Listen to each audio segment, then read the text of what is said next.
ټولو مشرانو کشرانو مېلمنو السلام علیکم ورحمت الله وبرکاته. ورونو په راروان 8 فروری باندې الیکشن دی او د دې الیکشن دپاره زموږ د ضلعې نه نعمان صاحب او یاسر خان دا زموږ منتخب کړلی او موږ د ټول ضلعې د ټول سلطان خیل له دا پکار دی چې د خپل وروڼه کامیاب کړي او دې لخوا په ورورۍ باندې ووټ ورکړي او که څوک د هرې پارټۍ سره تعلق ساتي نو دا زموږ ورور دی او موږ عمر بر نورو خلکو له ووټ ورکړی. موږ د دې نه مخکې مې اسمبلۍ ته کسان لیږلي د پیندخیل سړی هم لیږلی دی. نن سبا که تاسو د واړی تحصیل ته وګورئ نو زموږ د تحصیل په دغه باندې هغه زموږ نه ډېر وړاندې دي مخکې دي. ولې چې زموږ د سلطان خیل وټ موږ پیندخیل ورکړی دی او پیندخیل هم اسمبلۍ له لیږلی دی نو موږ له هغه شی راکړی دی چې سړی په یو شي کې چاله زکات ورکوي په هغې غولول دي. نو په دې علاقه کې ډېرې پارټۍ دي، نیشنل پیپل جماعت اسلامي دی. موږ ټول عمر جماعت اسلامي له وټ ورکړی دی، د دې حلقې نه هم کامیاب کړلي، خو موږ له د هغې په عوض کې زموږ چې کم څه و هغه موږ ته نه دي میلاو. د وراره خبرې وکړې چې ټول زموږ په حال کې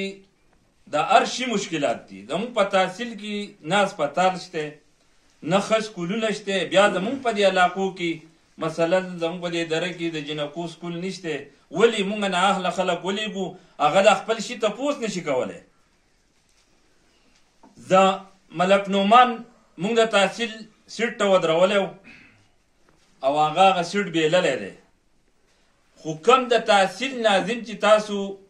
د تحصیل ناظم کړی دی نو انشاءالله د هغې په مقابله کې ملک نعمان ډېر کارونه کړلي. ما ته دې ستا د تحصیل ناظم په خال کې د بجلۍ یو مده وښی یا یو میټر دې ما ته وښی چې ستا د تحصیل ناظم دغه کړی لګولی دی، یا ته ما ته به دې خپله دره کې وښایه. دا کم روډونه هم چې اوس شو دي نو دا مخکې شو دی را ایستل دي اعظم خان، خو دا نور حکومتونه کړو. خو اعظم خان دا کار وکړو چې هغه یو نوم یې پوه شو هغه شی راوستو، هغه هم ټیک کار کړی دی. موږ ټیک کار ته ټیک وایو. خو اوس زموږ د تحصیل نه موږ ملک نعمان او یاسر خان ودرولی دی او تاسو ټول وروري دا نه وایو دا کم کسان چې ناست دي دا وټ نه دی، دا خو زموږ وټ دی. خو موږ وایو چې هر سړی د ځان سره نور دی کې وټونه وګوري، ملګرو ته ووایي، رشته دار ته ووایي، خورهي ته ووایي، زوی ته ووایي، وراره ته ووایي چې بایي دا سړی موږ ودرولی دی او دې له ښه په پښتو باندې د خپل رور له وټ ورکړه چې سبا یې تره سټ نه نیوی شي او خپل شی دې غوښتی شي. ته به د راپاس سړي له ووټ ورکړې یا دغه د واړی سړي له به ووټ ورکړې یا به اعظم خان له ورکړې یا به بل چا له ورکړې نو هغې حق ته هغه نشي غوښتی. داسې به وردی کله یو ځای دی چې په سوال وردی او دا خو زموږ ورور دی. نور د ده والد صاحب چې دی په دې علاقه کې هغه سیاست کړی دی الحمدلله. په هره خبره کې قوم سلطان خیل د هغه مخکې ولاړ دی. د دې خبرو نه تاسو نه خبر زم اوس خبروم چې کله په دې ملک باندې په دغه کې د څه نومې دی په دې منجیو په دغه علاقو چې فوج راغی مقابلې شروع شوې زمونږ په ضلع باندې چې حمله کوله او زمونږ په تحصیل چې حمله کوله نو په دې کې ملک بارام او ملک جانزیب صاحب دا دواړه تل لیوالته په چټایي باندې شپه کړله او ملک صاحب ته ګورئ چا زه اوس ورسره یم خو چا ته اوسه پورې هغه ته هېڅ خبره نه ده کړ چې بالغ ولا هغه نه راوړو خو د دې قوم دپاره تلی او ملک صاحب ته دا وویله دې پوج ته دا وویله چې تا خپله کړه ویسه اسلام آباد کې دله زه کور هم در کوم هر څه دله در کوم. خو هغه ورته په جواب کې دا وویله چې لاول به په دې ضلع کې زما کور ولي وروسته به دا نور ولي، لاول ما مړ که او پسې دا نور مړه که. نو د دې کارونه تاسو نه یې خبر. د دې نه هغه سړی خبرې چې هغه رسېدونکی یو ځګي ته ځي او مونږ ټول د دې وجې نه یو خبر چې مونږ ټول مسافر یو که نه اکثریت خو داسې دی چې مونږ مسافر یو. مونږ د دې خبرې نه خبرېږو نه. کم کار چې ملک صاحب کوي زمونږ دپاره زمونږ د قوم سلطان خیل دپاره دا هېڅ چا نه دی کړی.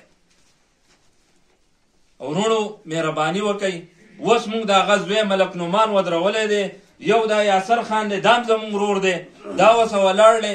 او ښه په جمع د خپل ووټ راوالو او دې کسان له ورکو دو کامیاب کړو نو انشاءالله زموږ کومه مسلې چې دي زما دې ورونو ته زه دا ویم دا ورته په قرآن قسم ویم چې ستاسو کوم ملک نعمان کامیاب شو نو ملک نعمان نه مه غواړئ زما نه وغواړئ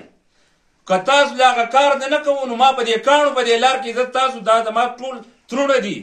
ټول یو خیل دی ټول یو بریم خیل دی په سلطان خیل کې بریم خیل دی زما دې ورور اوس ویل چې زه ویاز یم خو الحمدلله دا زمونږ بریم خیل ورور دی مونږ د یو نکال واد یو به مونږ کې خیلونه میلونه نشته دا پلانکې خیل او دا لاول خو مسلمانان ټول ورونه دي هغه د پولیس د ټریفیک والا څه خبره نشي کولی او هغه مونږ ولېږو یا اسمبلۍ ته یا یې تحصیل ناظم کو او هغه دلته خپل تپوس نشي کولی نو مهرباني وکړئ ستاسو ډېر وخت نه ضایع کوم زما ورونو مونږ به بیا هم راځو کور ته به رسو او دا ووټ به مونږ له راکوئ که په زور یې که په خوښه یې خو دا به مونږ ستاسو نه غواړو تاسو زمونږ وروڼه یئ زمونږ په عزت باندې خفه شئ او دا ووټ انشاءالله را روان کم ووټ چې دی په 8 فروری باندې نو دا د ازمري په نښه باندې ټول استعمال کوي دا یاسر خان دی او ملک نعمان صاحب دی نور به دو خبرې کوي زما په زړه کې خو خبرې ډېرې زیاتې دي که زه ودرېدم نو سهاره پورې هم نه ختمېږي خو زه به اوس بس کمه او اوس به دا نور مشران خبرې وکړي ډېره مهرباني